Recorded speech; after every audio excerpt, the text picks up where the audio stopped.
Hey guys, thanks for watching this video. My name is John Watts. I want to talk to you about the difference between contributory negligence and comparative negligence. So typically we're talking about in a car wreck context. Could be other personal injury, but for the most part, we're talking about car wreck.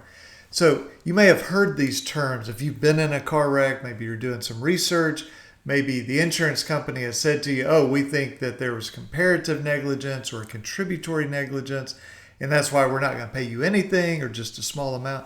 So what do these terms mean? Well, there are about 5 states that use contributory negligence. So Alabama, where I practice, and then Maryland, DC, Virginia, and North Carolina, if I remember correctly. I think it's those 5.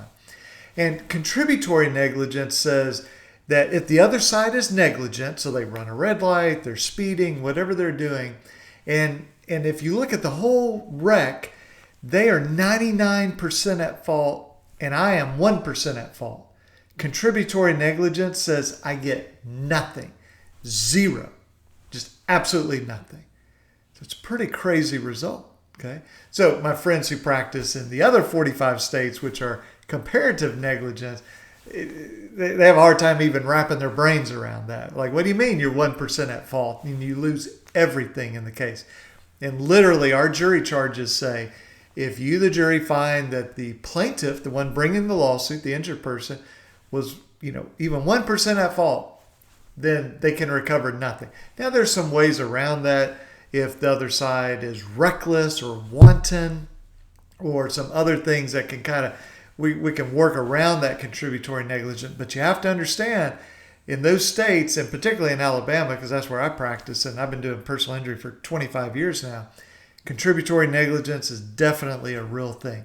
So what is comparative negligence? Well, comparative negligence, literally you're comparing the negligence. So maybe I'm going through an intersection and the guy that hits me runs a red light. So he's at fault. But the jury looks at what I did and they say, I wasn't keeping a lookout. Maybe I was speeding. And so they say, the guy that ran the red light, he's 80% at fault. And John, you're 20% at fault. So they're comparing our negligence.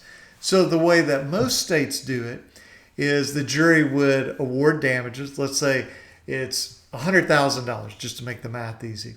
Well, then they would reduce that by my negligence, by my comparative negligence. So 20%, so $20,000. So they'd say my damages are 100, but they're reducing the award to 80,000. Now, it can get a little complicated. Some states say if you're over 50% at fault, then you get nothing. So that's kind of like contributory negligence. So there's different ways of doing it, but I just wanted to give you the big picture. If you've been in a car wreck or a slip and fall or some other type of personal injury where the other side was negligent and you're researching this, you just need to know, is your state a contributory negligence state? And again, Alabama, Maryland, DC, Virginia, North Carolina. Or is it a comparative negligence? So it'd be more like Tennessee, Georgia, Florida, California, Texas, where they're going to look at the different percentages and just reduce your award by your percentage. And it certainly changes trial strategy. So if I'm trying a case under comparative negligence, I might be very willing to say, sure, you may find us 10% at fault. But if it's a contributory negligence state, I can't say that because that would doom the case. So I've got to be able to show why we were not at fault. Okay. And again, there's trial strategy and just depends on what type of claims we're bringing and what the defendant did. But the bottom line is contributory negligence.